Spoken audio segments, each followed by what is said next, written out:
یہ جو لڑکیوں کی ویڈیوز بنواتا ہے تجھے زیب دیتی ہیں. ایک 73 سال کے بوڑھے کو یہ زیب دیتا ہے کہ وہ لاش کو ٹکانے لگانے کے لیے اپنے ملازمین بھجوا دے. چھوڑا نہیں جائے گا کہ وہاں چیل کوی اور محلے کے کتے اس کی بوٹیاں نوچے. بسم اللہ الرحمن الرحیم. السلام علیکم. ہم وکٹم شیمنگ کے تو بڑے شوقین ہیں. ہم وکٹم کو بلیم کرتے ہیں, شیم کرتے ہیں, اور یہ چلتی ہے گیم. نور مقدم کے اوپر بھی بڑے لوگوں کے میں نے ویلاگ سنے ہیں, ٹیلی ویژن پہ رپورٹس دیکھی ہیں, پڑھا ہے, واٹس ایپ پہ دیکھا ہے کہ وہ انہوں نے کہا کہ جی وہ گئی کیوں. آپ کو صرف ایک چیز نظر آ رہی ہے. آج آپ کو میں نور کی پرسنالٹی کے کئی وہ چیزیں بتاؤں گا جو آپ سے چھپی ہوئی ہیں. اصل میں آج کل یہ ڈیجیٹل میڈیا کے دور میں انسان کا ایکسپوجر اتنا ہو گیا کہ 6 سال کے بچے کو بھی اتنا پتہ ہے جو 60 سال کے بزرگ کو نہیں پتہ. اور ہر لمحہ خبر اور دنیا میں پے در پہ ہونے والی زیادتی کی خبروں نے اس حد تک ناظرین کے دماغوں کو بے حس کر دیا ہے کہ اللہ کی پناہ. کوئی واقعہ ہوتا ہے ہم ایک لمحے کے لیے اس کے بارے میں سوچتے ہیں, آگے چل پڑتے ہیں. نور مقدم کے کیس کے حوالے سے کئی اہم انکشافات سامنے آئے ہیں, لیکن ان انکشافات پہ روشنی ڈالنے سے پہلے میں ذرا آپ کے ضمیر کو جھنجھوڑنا چاہتا ہوں, خاص طور پہ ان کو جو اس بیچاری کو بلیم کرتے ہیں.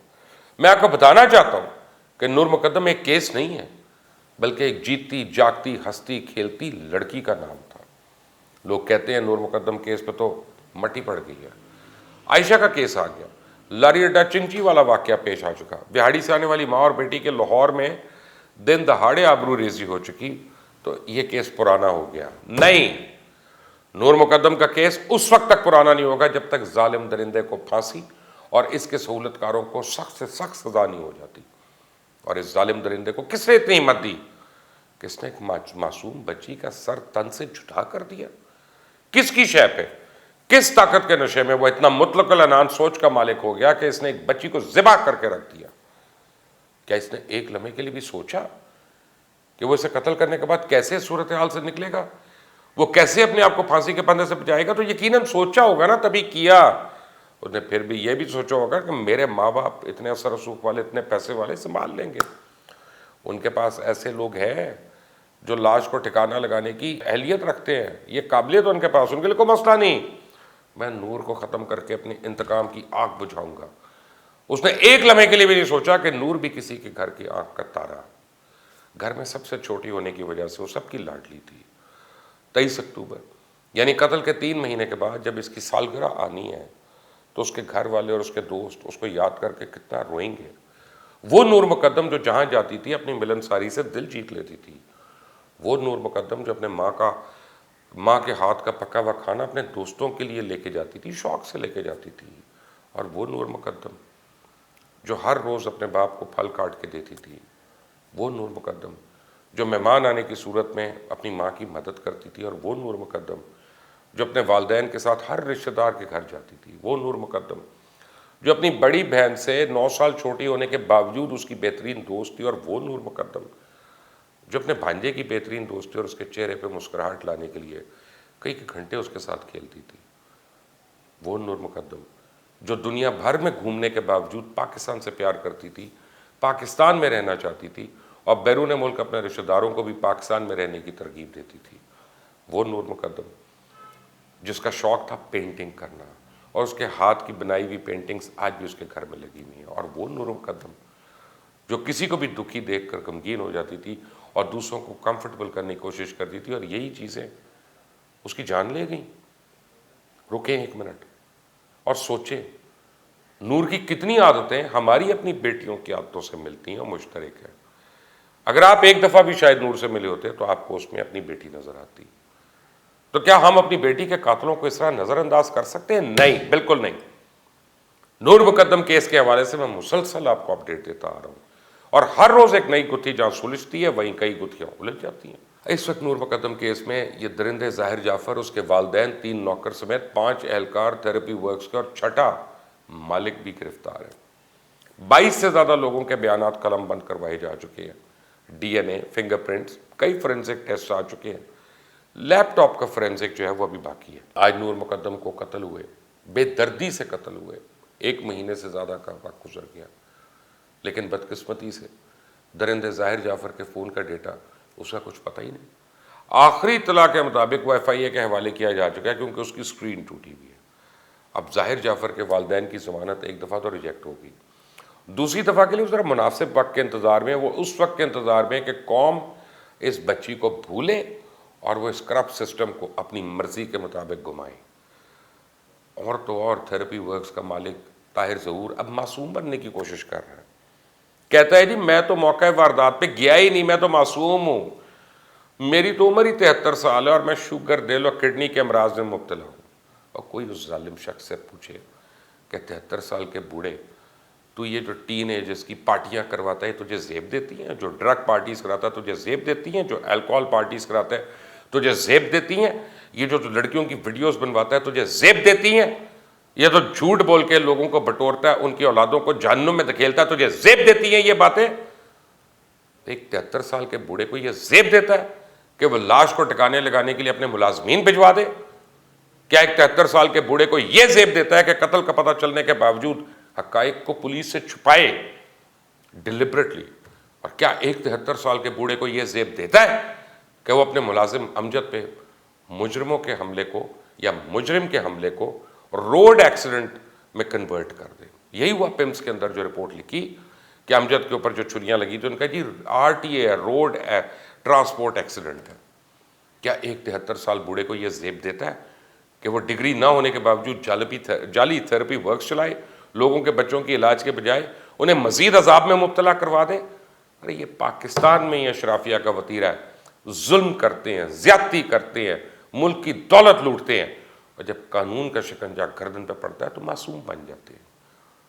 تھراپی ورکس کے مالک طاہر کے وکیل فرماتے ہیں کہ میرے موکل کا نام FIR میں نہیں تھا، نہ ہی انہوں نے ایسا کچھ جرم کیا کہ ان کو جیل میں رکھا جائے۔ سبحان اللہ، کیا بات ہے!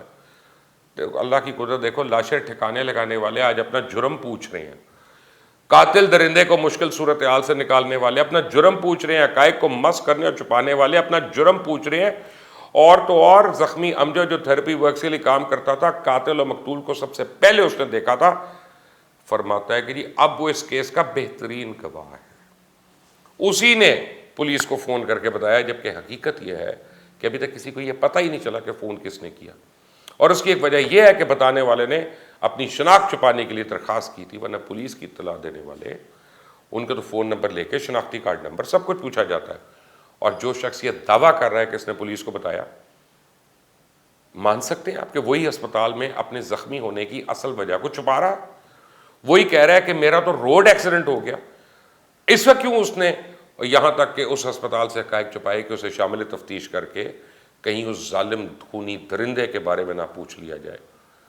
تو امجد پہ یقیناً طاہر کا پریشر ہے کہ وہ حقائق کو چھپائے تاکہ اس کے کلائنٹ پہ کوئی مشکل نہ آئے، جن سے وہ نوٹ بٹور رہا ہے، پہلے کے بٹور رہا ہے اور بھی لینے ہیں اس نے۔ اور بات یہ ہے کہ اگر امجد کو گواہ بنا لیا گیا تو جو اب تک ان سب کا کردار رہا ہے، اگر اس نے آگے جا کر یہ کہہ دیا کہ وہاں ظاہر کے علاوہ کوئی اور بھی نقاب پوش تھے اور وہ کھڑکی سے بھاگ گئے تھے، تو پتہ کیا ہوگا؟ سارا کیس وہیں تباہ ہو جائے گا۔ اور یہی وہ چاہ رہے ہیں کہ نور مقدم کیس کے چشمدید گواہ نے جو دیکھا وہ بتا دیا اور کیس کا رخ تبدیل ہو گیا۔ اس لیے میں سمجھتا ہوں کہ کسی بھی صورت حقائق چھپانے والوں کو معاف نہیں کرنا چاہیے۔ طاہر کا کردار اس کیس میں انتہائی اہم ہے، اور میں یہ سمجھتا ہوں کہ اگر قاتل درندے کا واٹس ایپ ڈیٹا ریکور کر لیا جائے تو دودھ کا دودھ اور پانی کا پانی ہو جائے گا، اور ہر واٹس ایپ اکاؤنٹ کا بیک اپ بھی ہوتا ہے، جیسے بڑے آرام سے فون نمبرز کی مدد سے کسی بھی فون پہ آپ ریکور کر سکتے ہیں۔ اگر یہ پولیس یہ کام کرنے میں ناکام رہی، جو کہ بڑا آسان کام ہے، تو سمجھ لیں کہ روپے پیسے کی چمک دمک کہیں نہ کہیں چل گئی اور پتہ نہیں کتنے لوگوں کو بچایا گیا۔ تھراپی ورکس کے بارے میں واحد شخص نہیں ہوں جو تشویش میں مبتلا۔ اس جعلی ڈاکٹر کو لوگ جھولیاں اٹھا اٹھا کے بدوائیں دے رہے ہیں، کئی نے تو اس کے خلاف کیس بھی کیا ہوا ہے۔ بالکل اسی طرح کے ایک case therapy works and Tahir ظہور احمد کے خلاف دسمبر 2020 میں کیا گیا، سول سوٹ نمبر 1080/20، جو کہ ایک سینئر سول جج ساؤتھ کراچی کی عدالت میں آج بھی پینڈنگ پڑا ہے۔ ایسے کیسز پینڈنگ ہی رہتے ہیں، اور وہ پینڈنگ رہتے ہیں تاکہ وہ کوئی آگے چند چڑھائیں۔ اور رہی بات تھراپی ورکس کے جعلی NOC کی، تو یہاں پہ تو نہ صرف مریضوں کو لوٹا جاتا ہے بلکہ طالب علموں کو بھی چونا لگایا جاتا ہے۔ جو لوگ بھی یہاں سے بھاری معاوضہ دے دے کر کورس کر رہے ہیں ان کو شاید کبھی سرٹیفکیٹ ملا ہو۔ اب آپ کو بتاؤں کہ لوگ مجھے کہتے ہیں کہ آگے چلیں جی، کوئی اور بات کر لیں، بڑا کچھ ہو گیا۔ مجھے کامنٹس میں بھی لوگوں نے یہ کہا نہیں، یہ ہمارے پورے معاشرے کے لیے ایک ٹیسٹ کیس ہے. ہم نور مقدم کو نہیں بھول سکتے, ہم اس کی زندگی واپس نہیں لا سکتے. ہم دو کام کر سکتے ہیں, ایک دعا کر سکتے ہیں کہ اللہ تعالیٰ اس کے لیے مزید آسانیاں پیدا کرے, اور دوسرا اس کو اس تکلیف سے دوچار کرنے والے ہر درندے کو اور اس کے سہولت کار کو سخت سے سخت اور کڑی سے کڑی سزا ہو. اور میں آج بھی اس بات پہ بلیو کرتا ہوں کہ جب تک ریپسٹ کو, چائلڈ مولیسٹر کو اور سیریل کلرز کو درختوں سے نہیں ٹانگا جائے گا اور ان کی لاشوں کو چھوڑا نہیں جائے گا کہ وہاں چیل کوی اور محلے کے کتے اس کی بوٹیاں نوچے, تب تک یہاں پہ یہ وحشت جو ہے یہ کم نہیں ہوگی. کل بڑی اہم تاریخ ہے عدالت کے اندر, کیونکہ کل پتہ چلے گا کہ یہ تھیراپی ورکس والوں کو ضمانت ملتی ہے یا نہیں. کوشش تو یہ بڑی کر رہے ہیں, کارروائیاں تو بڑی ڈال رہے ہیں. اللہ کرے کہ ہمارے ججز میں بھی اللہ تعالیٰ اتنا احساس پیدا کرے کہ ان کو اپنی بیٹی نظر آئے اس میں, اور پھر شاید اس ملک کی اور اس غریب عوام کی کایا پلٹ سکے. اس چینل کو سبسکرائب کریے گا, بیل آئیکن کو پریس کریے گا. اللہ